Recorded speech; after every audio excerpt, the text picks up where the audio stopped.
Hello everyone, welcome to IFS. Students, ये video उनके लिए हेल्पफुल रहेगी जो कि गेट एस्पायरेंट्स है for targeting GATE 2025 from GATE XL and उन्होंने ऑप्शनल चूज करने का सोचा है जूलॉजी सेक्शन को। तो जूलॉजी सेक्शन के अंदर कौन कौन से टॉपिक्स पूछे जाते हैं, कंप्लीट इसका एनालिसिस करते हैं, इसके प्रॉपर सिलेबस का एनालिसिस करते हैं। आइए चलो। तो zoology that is the section of XLT। ठीक है, गेट एक्सेल के अंदर, गेट एक्सेल में टी सेक्शन के अंदर आता है आपका जूलॉजी सेक्शन। और बेसिकली आप एक चीज अच्छे से समझ चुके होंगे कि गेट एक्सेल के अंदर आप लोग बायोकेमिस्ट्री में से, देन जूलॉजी में से, बॉटनी में से, माइक्रोबायोलॉजी में से कोई भी दो सब्जेक्ट्स आप चूज कर सकते हैं। दो सब्जेक्ट्स आपको चूज करने हैं। अगर उनमें से जो भी स्टूडेंट जूलॉजी के बैकग्राउंड से हैं और या फिर जूलॉजी को पिक करना चाहते हैं, उनके लिए ये वीडियो बहुत हेल्पफुल रहेगा। और जैसा कि आप टारगेट कर ही रहे हैं गेट 2025 को, तो इसमें ये सिलेबस जो है जूलॉजी का, ये डिवाइडेड है कुछ डिफरेंट सेक्शंस में से। सेक्शन ए में पूछा जाता है एनिमल डाइवर्सिटी, जो कि एक क्लासिकल जूलॉजी का पार्ट है, जिसमें आप डिस्ट्रीब्यूशन पढ़ेंगे, सिस्टमैटिक्स पढ़ेंगे, क्लासिफिकेशन पढ़ेंगे एनिमल्स का, फाइलोजेनेटिक रिलेशनशिप्स पढ़ेंगे on the basis of classical and molecular phylogenetic tools के बेसिस पर। देन सेक्शन नंबर 2 के अंदर आप लोग स्टडी करने वाले हैं एवोल्यूशन के बारे में। और एवोल्यूशन में आप पढ़ेंगे origin and history of life on earth, the theories of evolution, natural selection, adaptation and speciation. तो काफी कंसाइज सिलेबस है एवोल्यूशन का भी और एनिमल डाइवर्सिटी का भी। आपको इस चीजों के ऊपर जितना ध्यान देने की जरूरत है उतना ही ध्यान दें, क्योंकि इनके ऊपर क्वेश्चन 1 से 2 क्वेश्चन इसके अंदर पूछे जाते हैं। तो फिक्स है 1 से 2 क्वेश्चन इन दोनों ही टॉपिक से पूछे जाएंगे ही। तो अगर आप बहुत ही अच्छी रैंक स्कोर करना चाहते हैं तो डेफिनेटली आपको इनको भी पिक करना होगा। देन इंपॉर्टेंट टॉपिक्स आते हैं जो कि है जेनेटिक्स, जो कि कॉमन रहेगा। सपोज आप जूलॉजी के साथ में बॉटनी लेते हैं, चाहे बायोकेमिस्ट्री लेते हैं या माइक्रोबायोलॉजी लेते हैं, जेनेटिक्स का पोर्शन आपके सभी में कॉमन रहेगा। ये पोर्शन आपको अच्छे से पढ़ना है, अच्छे से डिटेल में समझना है। इस पोर्शन के अंदर आप लोग पढ़ने वाले हैं basic principles of inheritance, molecular basis of heredity, then the sexual determination and sex linked characters, then also the cytoplasmic inheritance by the mitochondria and chloroplast. Then there is this linkage, recombination and mapping of genes in different eukaryotic organism, और we can say एक eukaryote organism से आप समझ सकते हैं। Population genetics आपको पढ़ना होगा अच्छे से, जो कि बेसिकली आपको इवोल्यूशन में भी पढ़ते हैं, यहाँ पर भी आपको पढ़ना होगा। देन जेनेटिक डिसऑर्डर्स, और उसी के साथ साथ में roles of model organisms for understanding the genetic principles. Role of model organisms understanding the genetic principles, ये आपको पार्ट कवर करना है।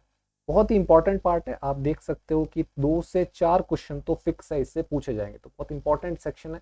इस साल भी गेट 2024 का एनालिसिस हमने देखा, तो उसमें भी हमने देखा कि जेनेटिक्स से अच्छे क्वेश्चंस पूछे गए थे और लेवल के क्वेश्चंस पूछे गए थे। तो इस पार्ट को आपको ध्यान से करना है।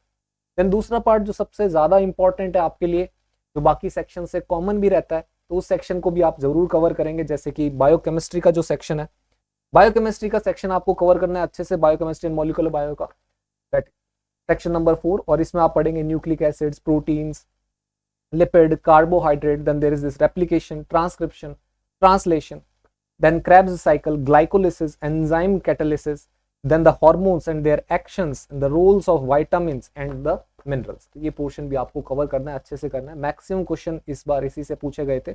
4 to 5 या फिर उससे भी ज्यादा क्वेश्चंस आपके पूछे जा सकते हैं इस सेक्शन से। प्लस ये सेक्शन बाकी सेक्शन के साथ कॉमन भी है। तो अगर आप इस सेक्शन को अच्छे से प्रिपेयर करते हो तो आपका एक सेक्शन और का एक और दूसरे सब्जेक्ट का एक और सेक्शन आपका प्रिपेयर हो जाएगा। Also the next part that is the cell biology, इससे भी आप 2 से 3 क्वेश्चंस देखने को मिलते हैं। Basic principles of cellular microscopy पढ़ेंगे आप इसमें आप पढ़ेंगे structure of cell, cytoskeleton, organisation, then there is this cellular organelle, इनका structure and function, then cell cycle, the cell division, the chromosomes and the chromatin structures. ये पूरा portion आप cell bio के अंदर स्टडी करेंगे। Then there is this gene expression in eukaryotes, तो eukaryotes का gene expression हमें पढ़ना है। तो eukaryotic genome organization, the regulation of gene expression and also the transposable elements, ये पार्ट भी आपको पढ़ना है। हालांकि ये ट्रांसपोजेबल एलिमेंट्स आप मोल बायो में भी पढ़ते हैं, यहाँ पर भी आप पढ़ेंगे। ऑल्सो आप दूसरे सब्जेक्ट का पार्ट लेंगे तो वहां पर भी आप रीड करेंगे। तो ये तीनों ही सेक्शंस और प्लस जेनेटिक्स का सेक्शन बहुत इंपॉर्टेंट सेक्शन है, क्योंकि मैक्सिमम क्वेश्चंस इससे पूछे जाते हैं। Then animal anatomy and physiology, देखो बच्चों ये पार्ट बहुत ही टिपिकल है, बहुत ही डीप में क्वेश्चंस पूछे जाते हैं इससे। और क्वेश्चंस भी आपके 1 से 2 देखने को मिलेंगे इस सेक्शन से। तो कंपैरेटिव फिजियोलॉजी आपको पढ़ना है, respiratory system, muscular system, circulatory system, digestive system, nervous system and excretory system, endocrine system, reproductive system, skeletal system, और उस सभी की आपको कंपैरेटिव फिजियोलॉजी पढ़नी है। कंपैरेटिव फिजियोलॉजी मींस आपको कंपैरिजन करना है between different groups of animals, from one of from Aves, one of from amphibians, one of from reptilian and one of from mammalian. तो यहाँ से आपको कंपैरिजन करते हुए इन चीजों के बारे में स्टडी करना है, तो काफी डिटेल पार्ट हो जाता है। देन पैरासाइटोलॉजी एंड इम्यूनोलॉजी, इससे भी आपको 1 से 2 क्वेश्चंस तो जरूर देखने को मिलेंगे, कई बार 2 से ज्यादा क्वेश्चंस भी पूछे जाते हैं। यहाँ पर आप पढ़ेंगे nature of parasite, host parasite interaction, protozoan and helminthic parasites, the immune response, cellular and humoral immune response के बारे में आप पढ़ेंगे। तो बेसिकली इम्यूनोलॉजी का पार्ट है। 2 से ज्यादा क्वेश्चन, 2 से 3 क्वेश्चंस भी यहाँ पे आपको देखने को मिल सकते हैं। Then there is this section 9 which is of developmental biology। यहाँ पर डेवलपमेंटल पार्ट पढ़ेंगे आप एनिमल के रेफरेंस से।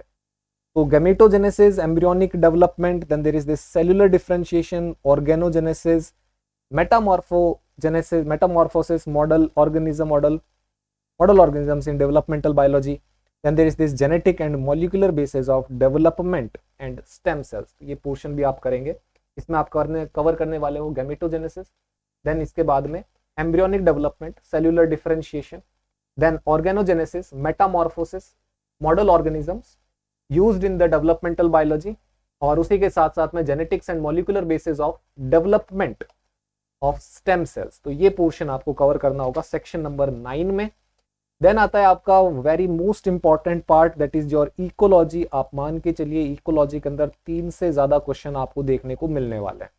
और इकोलॉजी का पोर्शन अगर आप बॉटनी का सेक्शन इसके साथ में लो, बॉटनी का subject that is XLR, R का पार्ट XLR आप इसके साथ में लो, टी के साथ में, तो आपको इकोलॉजी कॉमन मिल जाएगा। तो अगर आप इकोलॉजी 1 से पढ़ेंगे तो आपका इकोलॉजी दूसरे पार्ट से भी कवर हो जाएगा।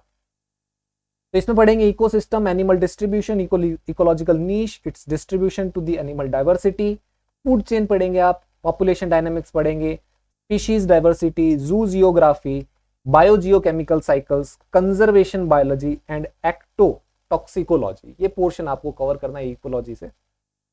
देन कम्स दी एवोल्यूशन का ही दूसरा पार्ट। अगर आप CSIR प्रिपेयर कर रहे हो तो आपको पता है कि आप एवोल्यूशन के साथ साथ एनिमल बिहेवियर पढ़ते हो। यहाँ पर अलग अलग सेक्शन में दिया गया एनिमल बिहेवियर। एनिमल बिहेवियर में आप types of animal behaviour, courtship, meeting, territoriality, instinct, learning, memory, social behavior across the animal taxa, the communication, the pheromones, the evolution of behavior in animals। तो ये portion आपको cover करना है। तो इससे आप सेक्शन नंबर 11 को कवर कर सकते हैं, एंड इससे भी आपके 1 से 2 क्वेश्चन तो मिनिमम देखने को मिलते हैं। प्लस आप CSIR के लिए प्रिपेयर कर रहे हो तो आप जानते हो कि आपके unit section number 1 and section number 2, उसके अलावा बच्चों, उसके अलावा सेक्शन नंबर 8 का आधा पार्ट एक सेक्शन नंबर 8 का, and then there is this, that's all. यही पोर्शन है जो कि आपको नया है। बाकी सारा पोर्शन आप अगर CSIR पढ़ते हो तो आपका कवर होता है। तो साथ के साथ CSIR की भी प्रिपरेशन करते रहना बच्चों।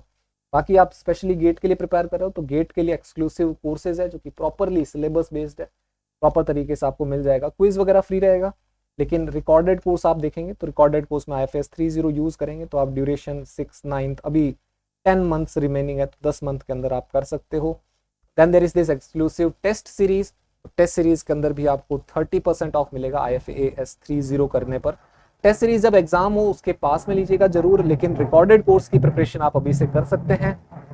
Other than that, if you are preparing for the GATE examination and अगर आप कुछ इंफॉर्मेशन चाहते हैं जैसे कि important information, PYQs, pre PYQ, rank 1 strategy, paper analysis जो कि 1995 से 2024 के एग्जाम्स जो हैं उसके लिए, तो आप IFS की ऐप पे जा सकते हैं और इसके थ्रू आप ये कर सकते हैं। स्टूडेंट्स, और इन्फॉर्मेशन के लिए ज़रूर कमेंट करके बताएं कि आपको और कौन से सिलेबस एनालिसिस पसंद है या फिर आपको कौन सी इन्फॉर्मेशन रिक्वायर्ड है, वो ज़रूर कमेंट करके बताएं। डेफिनेटली उसके ऊपर वीडियो बनाएंगे। कैसा लगा ये वीडियो ये भी बताइएगा कमेंट बॉक्स के अंदर। Thank you and happy learning. Bye. Thank you. I'm happy learning students. Goodbye.